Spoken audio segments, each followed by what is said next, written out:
Good afternoon, everybody. This is Lorraine Alternative Homesteading. We're going on to David Lawson's Cause Stalking. Just remember that what I am reading has been transcribed by another individual, and some of the wording is a little off, and the grammar is a little bit off. So I'm trying to discern it as I read. So I'm going to read the last paragraph from part 2. Last paragraph was, "We have all seen this. The snitches, community spies, they do small things which could not hurt a fly unless the fly was having those things done 24/7, 365 days. It's the death of 1,000 paper cuts. This is what they need to understand. People are not unhinged, but daily unjust harassment can make them become so. That's the bigger picture that you maybe don't see. When a target is driving, standard practice is to surround his vehicle and attempt to control his speed. He will not be allowed in close proximity by the same vehicles for a long distance. They do frequent trade-offs. Vehicles line up behind the target for a short distance and then move out of place so the next vehicle can take over. Frequently, vehicles in the convoy will have their high beam headlights on during the day, so a target frequently has a vehicle behind him which has its headlights on.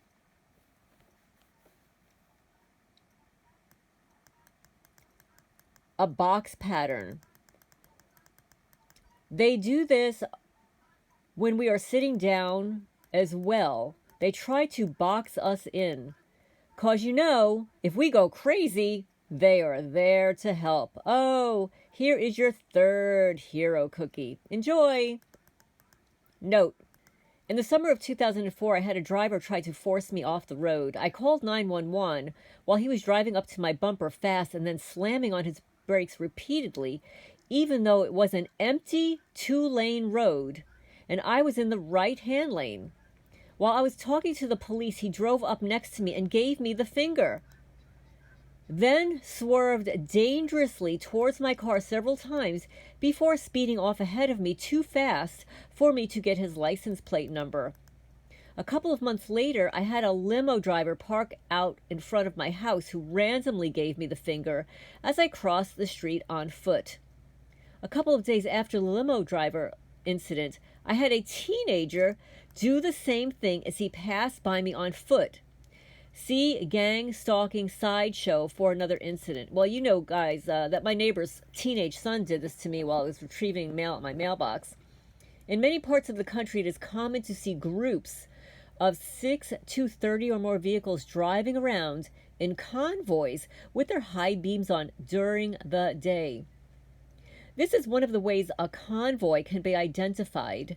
Sometimes they will also drive in formation in a single column with vehicles spaced 1 car length apart. When they drive around at night, the brightness of their headlights can light up the sky. Group vehicles follow far in front of and behind the target in both directions to watch for marked police vehicles. A target knows a police vehicle is approaching when vehicles move away from him. Group members also travel on roads parallel to the road being traveled by the target in order to intercept his vehicle when he returns. This happened to me in Mandala, New Jersey, folks.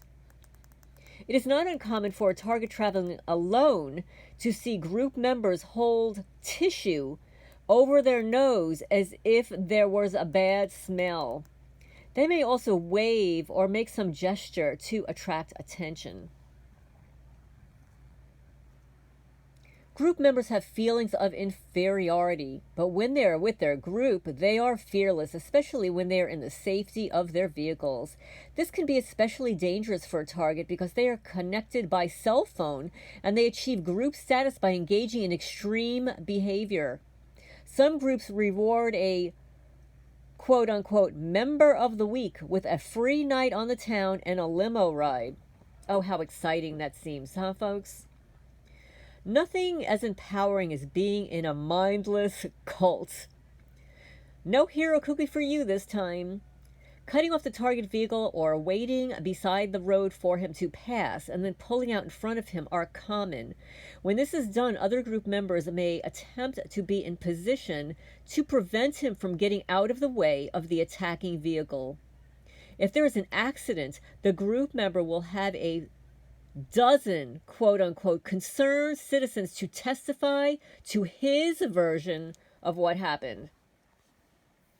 Other vehicle related tactics include a blockade, so the target vehicle cannot leave the parking lot, for example, or he is surrounded by slow moving vehicles. Standard practice is to watch the target's vehicles, and this subjects him to damage, including slashed tires, scratched paint, stolen license plates, etc. Typically, they would not cut the brake lines on vehicles or commit other similar acts of sabotage, but they would drain the oil or antifreeze over a period of time. If they're able to enter the vehicles, items may be removed and then returned, or items may be put in the vehicles. If they can enter the vehicles and the residents, they may take items from the residents and put them in the vehicle and vice versa. This happened to me in Mandala, New Jersey, by the way. These are all tactics, and we know that they are aware that targets they get the awareness of targets to do this, or the ones that are so happy to be part of the community policing cult that they don't care. Note, half of the oil was drained from my car when it hit 50,000 kms or 31,000 miles. And I was just 1 month out of warranty. That's what they do, wait, guys. They stalk your warranty, and when your warranty expires, that's when they sabotage your equipment. The engine had to be rebuilt. The brakes were caked in so much rust that the repair shop asked if I had been sitting in water for a long time. But there was not a spot of rust on the body. Just before the harassment escalated, someone left flowers all over my lawn and top of my car and kept leaving pieces of garbage on my front lawn every night. The daily piece of garbage on the front lawn continued when I moved to a completely different city. If you look at the gang stalking slideshow, you will see that it is not a dirty neighborhood. This is a common tactic, folks. And they have a rusting technology to intentionally rust a brand new item. I don't know how they do it, but they have the technology to do so. On foot, a target will be followed on foot wherever he goes. Anyone can go to the same public places as he goes and will attempt to get into other restricted places he goes, including hospitals, places of employment, etc. It has been said that it is possible to go nearly anywhere if you have a clipboard in your hand, and it is almost true. They also like to wear name badges on a lanyard, and some carry phony police badges. This is standard foot patrol, common harassment tactics used by those on foot. Pen clicking, in which they repeatedly click a ballpoint pen, key rattling, and rattling change in their pockets while standing behind the target. Many targets are many tactics are tried and the result is observed. Those which evoke a response from the target are repeated. When a target sits anywhere in public, group members will attempt to sit behind him in order to create noise by whatever means, including tapping their feet on the target's chair. The objective is to harass the target constantly.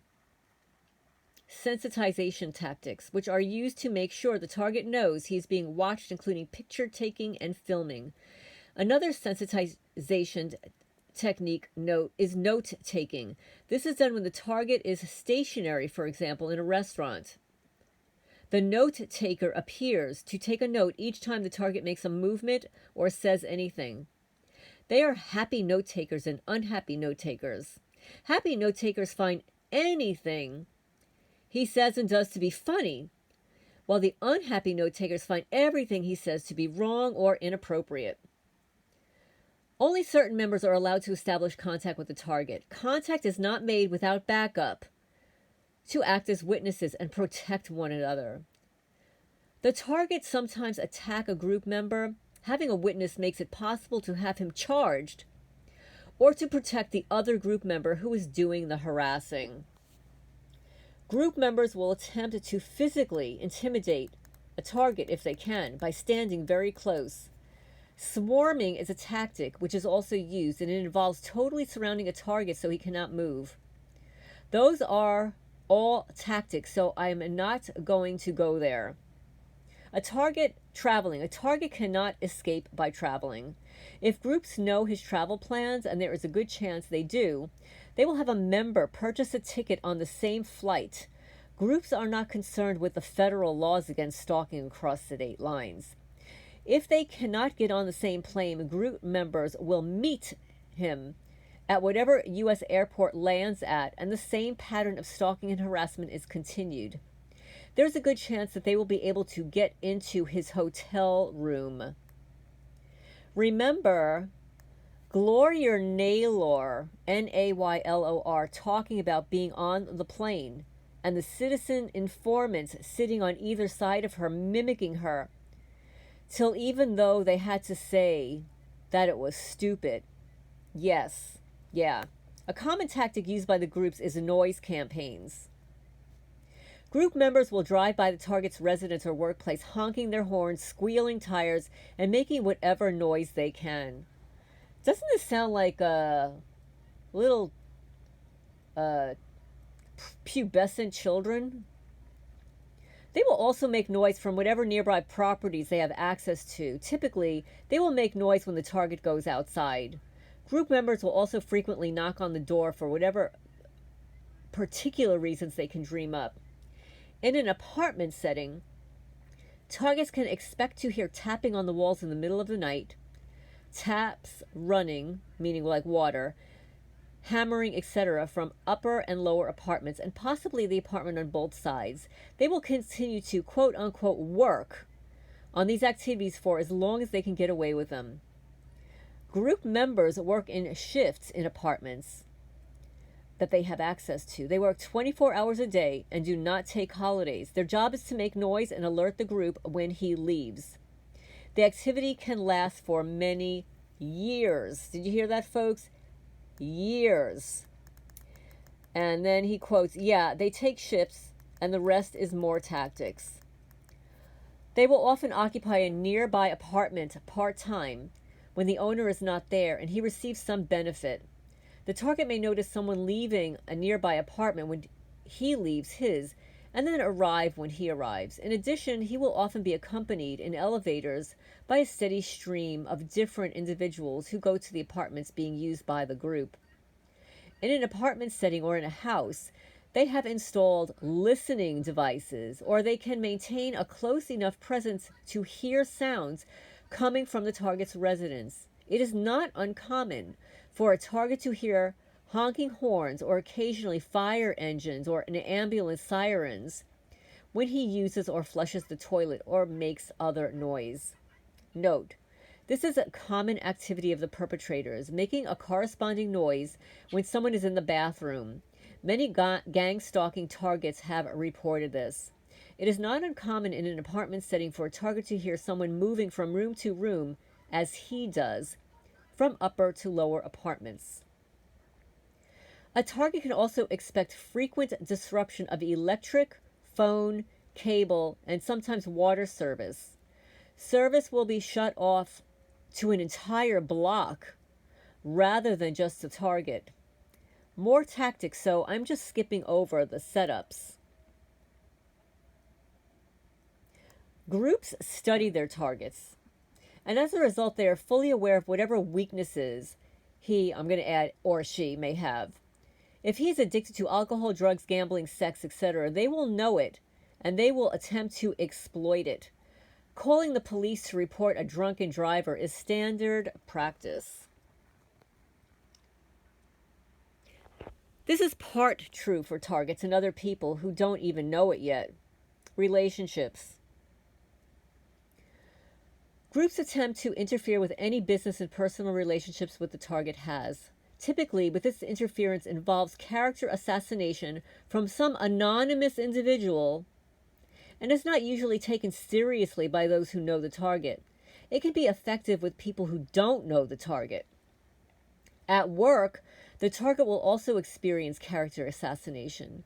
If he works in any position where he has to deal with the public, there will be a steady stream of customers who complain about him. If he is a real estate agent, he will have a steady stream of prospects who occupy his time but never make an offer. More tactics, but they are true. They want to make sure that we can't succeed.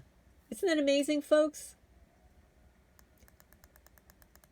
When somebody attempts to prevent someone from succeeding, they're usually highly envious and jealous. That's just my addition. Chapter 8, Let's Pretend, page 37. While extremist groups tend to cooperate with each other, leaders in the extremist movement have contempt for the groups which play games of let's pretend because they don't really achieve anything. The leaders of these groups pretend that they are larger-than-life characters with heroic backgrounds. They are looked upon with reverence by their followers. Typically, their backgrounds and alleged heroism cannot be independently verified because it allegedly involves national security. They pretend that their groups are committed to bringing about some change, but that is of secondary importance. Primarily, they are criminal groups which derive their financing from corporations through their relationships with other criminal groups. The sole beneficiaries are the leaders. It probably does involve national security of the COINTELPRO kind. It's the same mentality these people have always had. Supporters pretend that they are quote-unquote investigators. After having been duly authorized as investigators, part of their jobs is to harass targets in any way they can. They pretend that they are in charge of what goes on where they live and that they can control who lives where they live. They've been trying to do that here, folks. That's for sure, for certain. They're trying to control who works on my property. Like my neighbor threatening my workers that if they continue to work on my property, they will be part of her lawsuit. Is that the most ridiculous thing you ever did hear? The pretense continues in the tactics which they employ in order to succeed in their missions. They maintain close presence to their target so they can make an quote-unquote arrest when the orders is given. It does not matter much that no such order is ever given. So you are a powerless person. You feel inferior or angry about stuff, powerless to stop it. You join this community group and suddenly you are someone. You're an investigator. Let me get that big shiny S on the front of your shirt shine up. You are a super investigator. You're going to help some fellow, this dangerous person around who is into God. Who is into God knows what. But they are a stranger to society and everything we hold dear. Now you really feel important. I know you want a hero cookie, but you are not getting it right this second.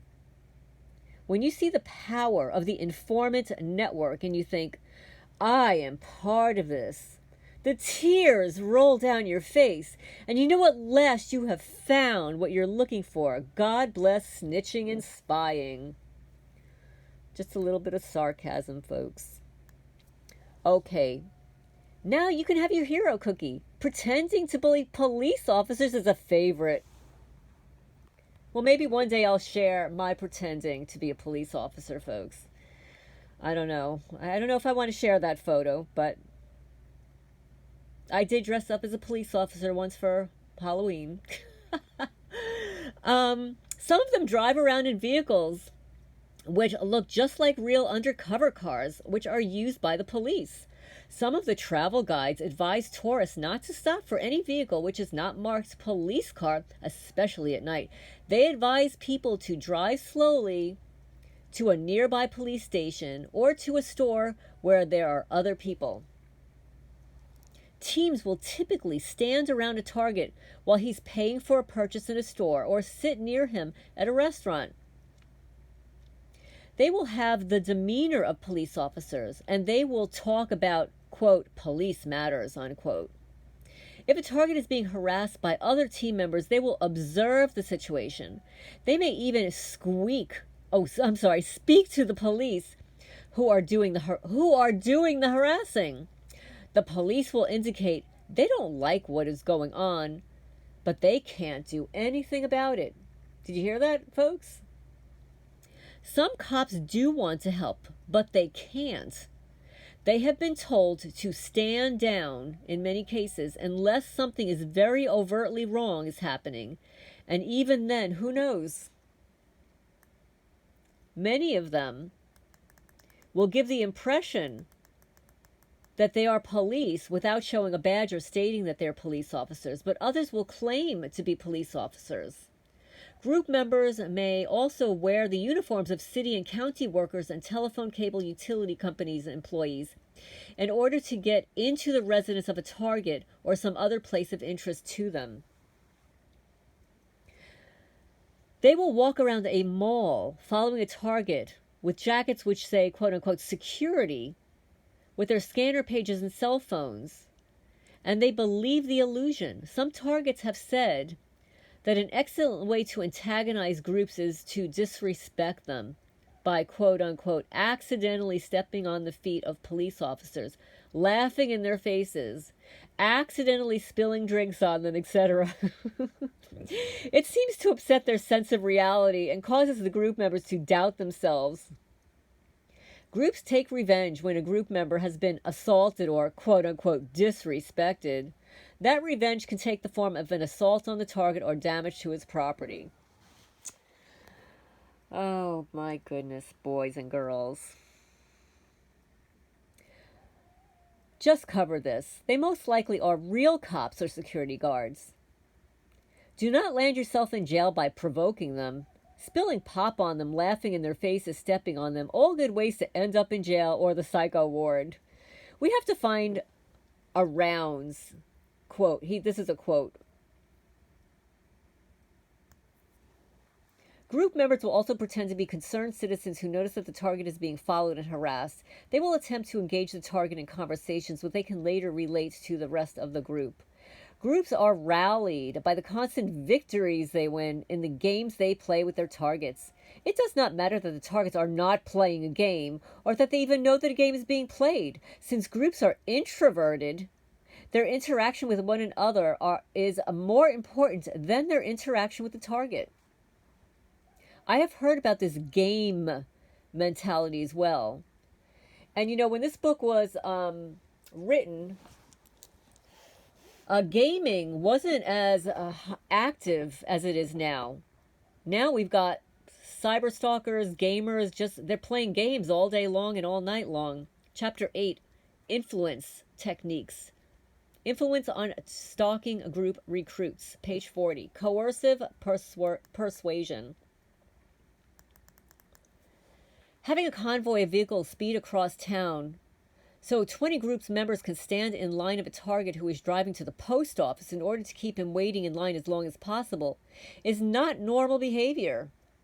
It's not normal for a small group to stand yelling and screaming in front of a high-rise apartment building in order to try to generate enough noise to disturb a target who lives on the on the 30th floor. It's not normal for old and infirm people to try to physically intimidate a tall, muscular man. It is not normal for people to work shifts in apartments for the sole purpose of making noise wherever they hear the target make noise, like flushing the toilet or turning on the water faucet. It is not normal for people to think that walking by a target and doing strange things to attract his attention, like blinking their eyes, reading the time from an imaginary watch on their wrist, or making faces, is going to change the world. But they do. And it does not matter whether the target even knows what's going on around him. It is most important that other group members know what they're doing. Oh, it's their little club. It's their little clique. It's their little cult, boys and girls. As lame as this sounds, it is true. This is your tax dollars hard at work. Supporters of these groups are obsessed with every aspect of their targets' lives. Whether a target is taking the garbage out in the morning, driving to work, or sitting in a local coffee shop, group members try to find ways to make the target interact with them. Like, and I'm just going to add this in, folks, take an interview with me.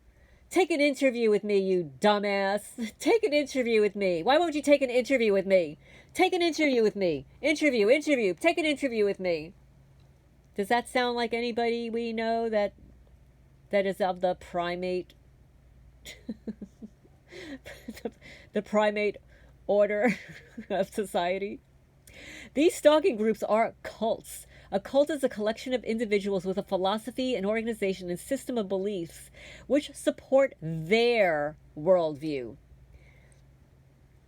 Many organizations fit this description. The use of tactics involving coercive persuasion on their recruits is what separates cults from other organizations, and individuals who become involved with these groups lose their sense of self-identity and take on the identity of the cult leader. I now agree that this does match the definition of a cult and how cult functions, even though they think they are on the right side of the law. They are not in the true spirit of the law. Of course not. They violate the law. Everything they do violates law. Group members are sensitized to all the tactics they employ. If a target rattles keys or clicks pens or plays the role of note-taker around them, they react instantly. Police officers sometimes do bizarre things around them. Yep, I've seen that. Like read the time from an imaginary watch on their wrist or talk on a cell phone, which is upside down. It seems to affect their sense of reality and causes a great deal of chatter on their cell phones. Chapter 9, Self-Defense, page 48. Protecting yourself from stalker groups. Groups surround and attempt to control the speed of police vehicles, such as they do with their targets. If a police officer stops one of their vehicles, it is not uncommon for several vehicles in their convoy to stop and harass the police officer. It is also common for group members to harass the judge presiding over any case which involves one of their members. Okay, one of their members. Okay. Because they travel in formation, so they all stop maybe. Targets must conduct themselves as if all conversations in public places and over the phone are being monitored. Oh, so they must be listening to what I'm saying right now, folks. Good. They must realize that their personal weaknesses will be known to the groups and exploited in an attempt to destroy the targets. Groups across the country are large enough to target those of minor importance and even those who might potentially be important. Well, folks, I think we're all really important. I know I'm important. You're important. Everybody I know is important. Everybody is important in some way, shape, or form. Those targeted for harassment will have no problem concluding that someone is after them, but most never know who it is. Groups begin their operations with a sensitization program. This involves tactics like having uniquely marked vehicles, like a white car with different colored paint, which can be removed and poured all over it. Follow the target wherever he drives without the frequent trade-offs which are usually used. The vehicle may also be parked in front of his house at night. Several drivers may stop the target to tell him that he has a flat tire, for example. When they talk on their cell phone, groups members will ask the target if the target has been sensitized. They delight in pretending to be passers-by who notice that the target is being followed or harassed. They hope that the target will confide in them so they can use any information he provides to improve their attack. I mean, this is sick. This is so sick. We have real crime happening in this country, and we've got these losers hunting down innocent people. Laughing at group members or otherwise letting them know that their tactics do not work is dispiriting to them, since they believe the superiority of their group is because of their tactics they employ. So laughing at them just makes you look kind of nutty. Oh, but they are so lame at times, you just can't help it.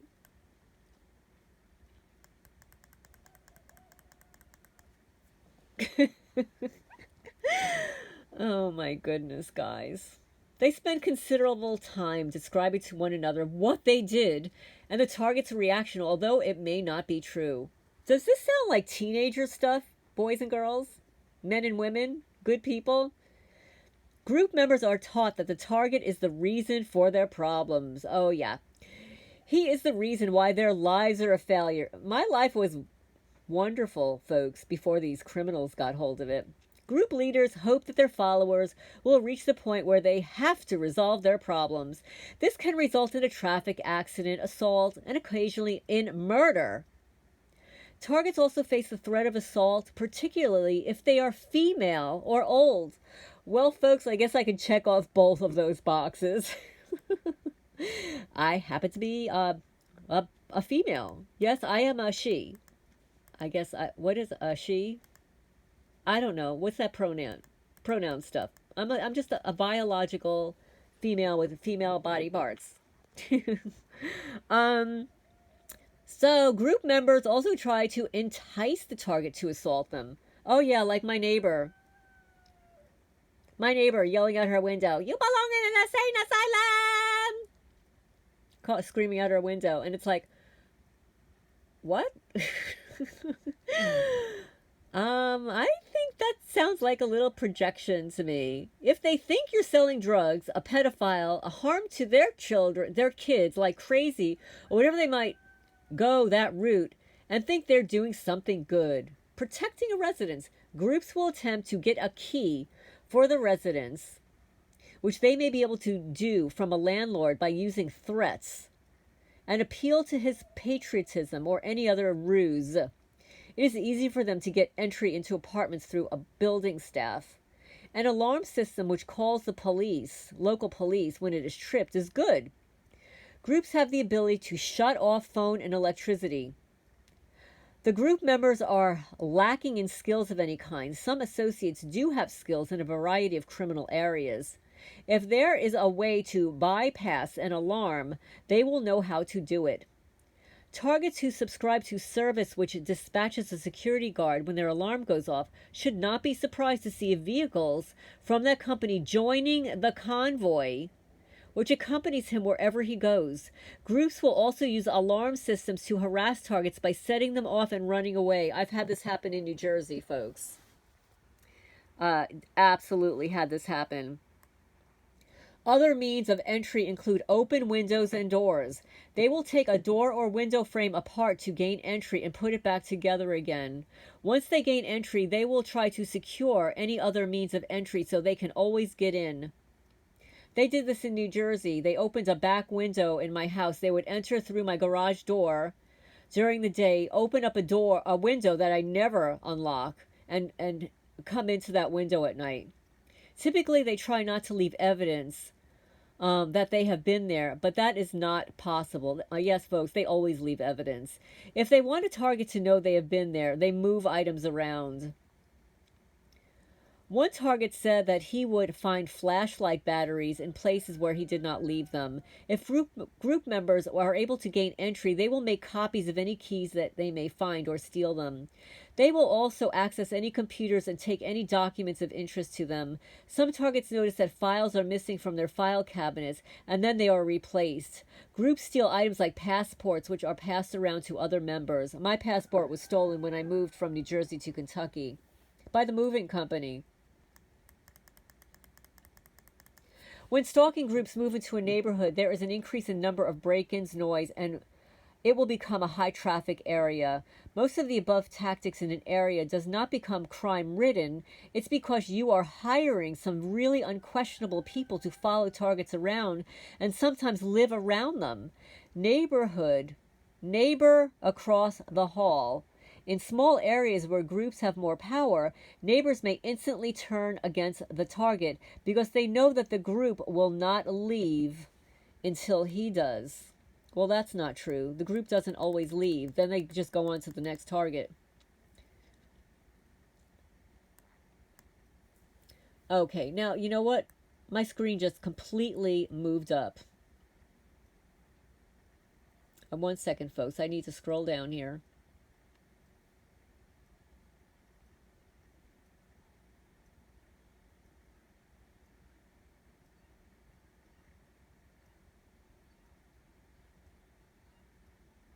Okay, here we go. Managing time. Oh, wait, here. In a small town, even big towns, it's easy to get harassed by the community group if you try to help the person who is being targeted. We saw this in the movie North Country, the Lois Jensen story. Managing time. Groups attempt to control the time of their targets. They do this in a variety of ways. They will block the way the target is using their vehicles, for example, to control his speed on a highway. They will cause problems which force the target to solve them, like gluing his car doors shut. Ugh.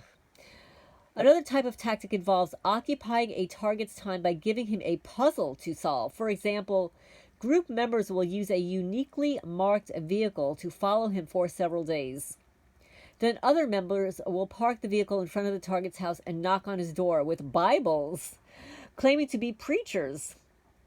The target is invited to waste his time following bogus clues and leads. Meanwhile, other members of the group drive around waiting to hear what happened. This is their entertainment. Oh my goodness, folks, this is just craziness. Turning the tables around on a group by following one of their vehicles, for example, is precisely what they want. Chasing it is even better.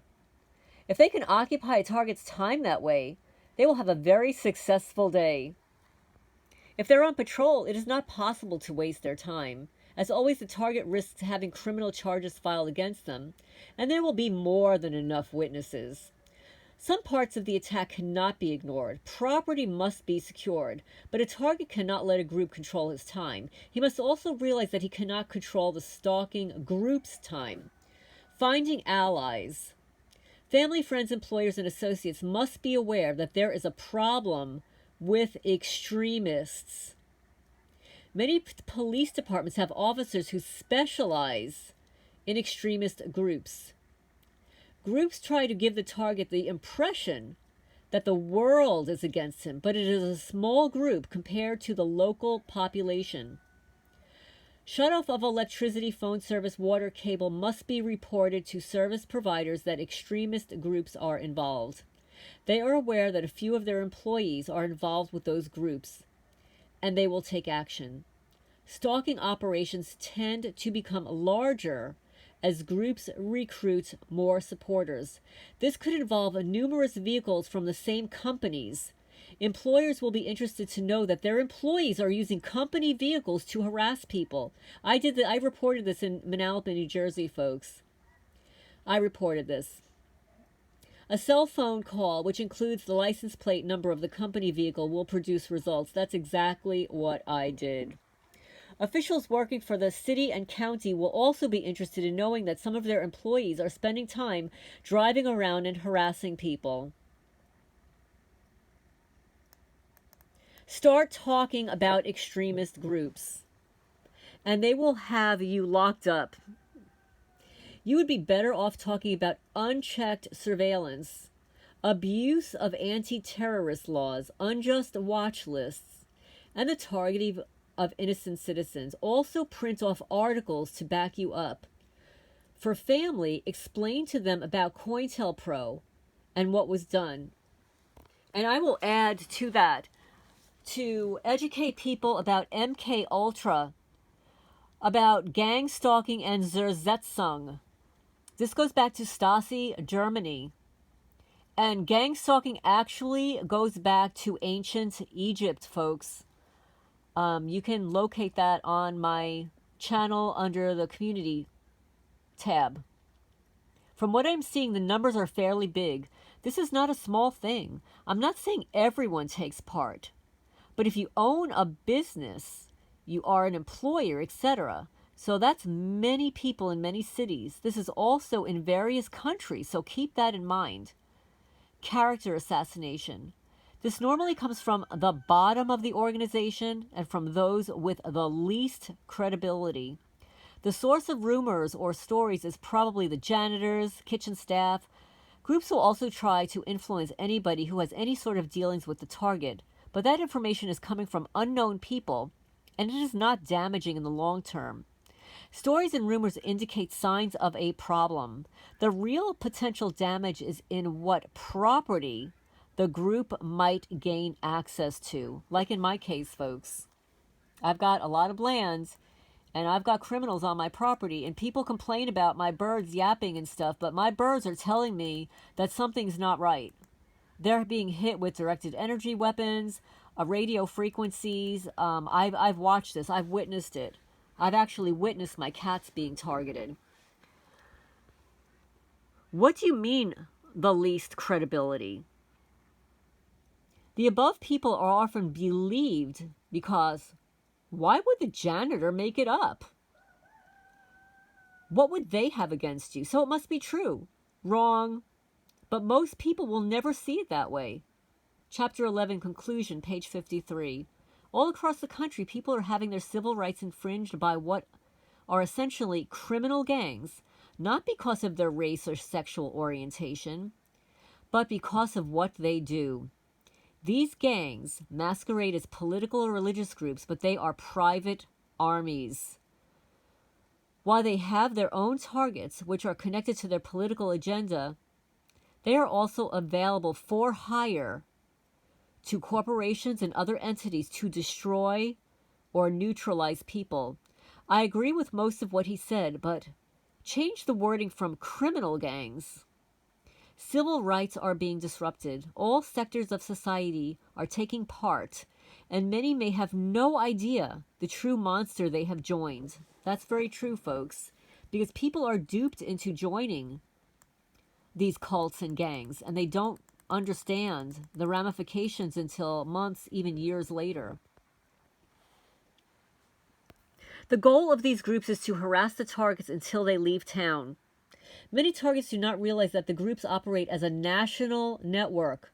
For many targets, moving to another town or to another state across the country proves to be a waste of money because the harassment continues no matter where they live. Some targets have been forced to leave the country. Even upon leaving the country, the harassment still continues. Targets are surrounded wherever they go by groups of individuals who appear to be borderline retarded, mentally ill, or deluded into thinking that they are secret agents. Over time, they become increasingly upset with their targets who are, quote, responsible for the stalker's failures in life, unquote. If the target leaves town, or if something happens to him, they believe their lives will improve. Of course they do, because the crazy, dangerous person won't be in their community anymore.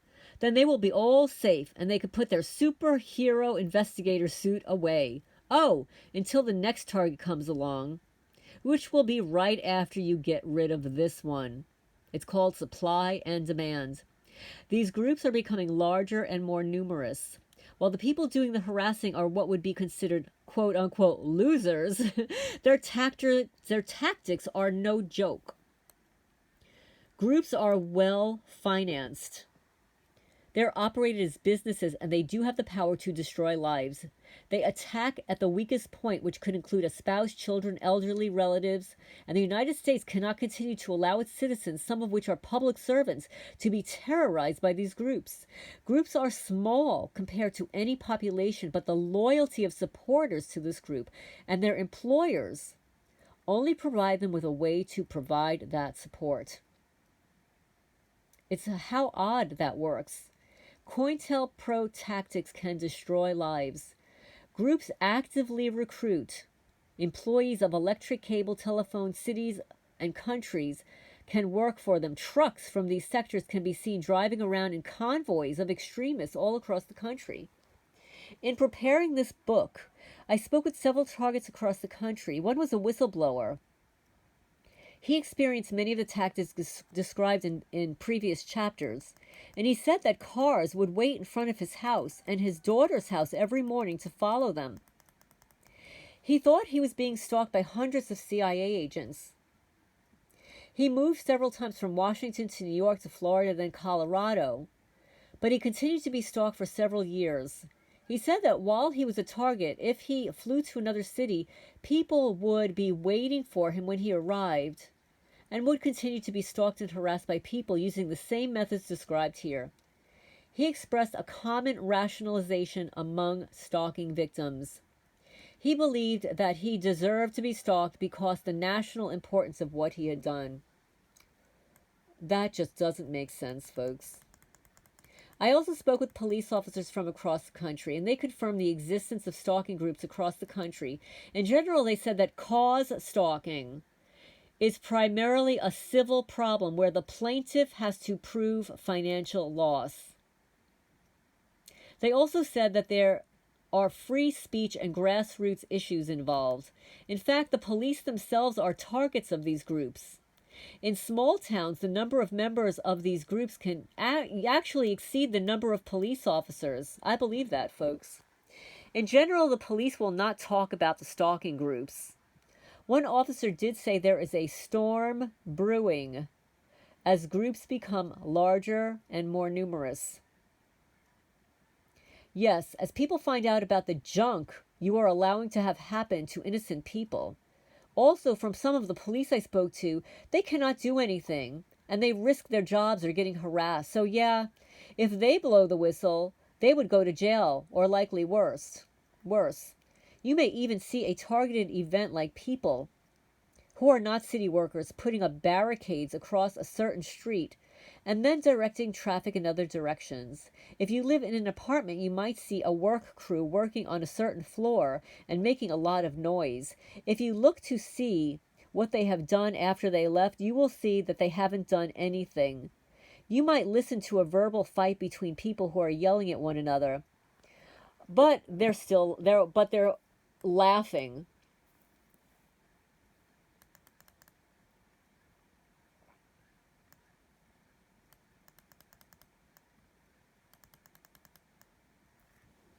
They are city workers. The leaders of other groups in this extremist movement refer to the members of these groups as kooks. While they have supported them in the past, they are starting to balk at exposing their members to arrest activities which amount to little gain for the movement. They say that anyone who is a target should be killed and not just harassed for years. The system of stalking and harassment works because it is a secret. It's a secret cause. You make them sign a non-disclosure agreement and you give business national security letters. So they are part of this trickle-down informant program. It is a nice, dank, dark secret, exposed in parts once before, then buried, but never fully forgotten and emerging once again. So then he goes on to his bibliography. So that is the end of what was written, folks. I can post some of the bibliography in the comments section. So this is a secret cause. All of your perpetrators sign non-disclosure agreements, and they are given national security letters. These are bogus. They're all bogus. But what he's not saying here, and I have heard that in signing the non-disclosure agreement, there is a section there that if they talk, that they will be imposed a $10,000 fine. So that wasn't discussed here. Whether or not it's true or not, I don't know, but it sort of makes sense to me. So this is the end of part 3 of Cause Stalking by David Lawson. I hope you enjoyed it. This is Lorraine Alternative Homesteading, signing off for now.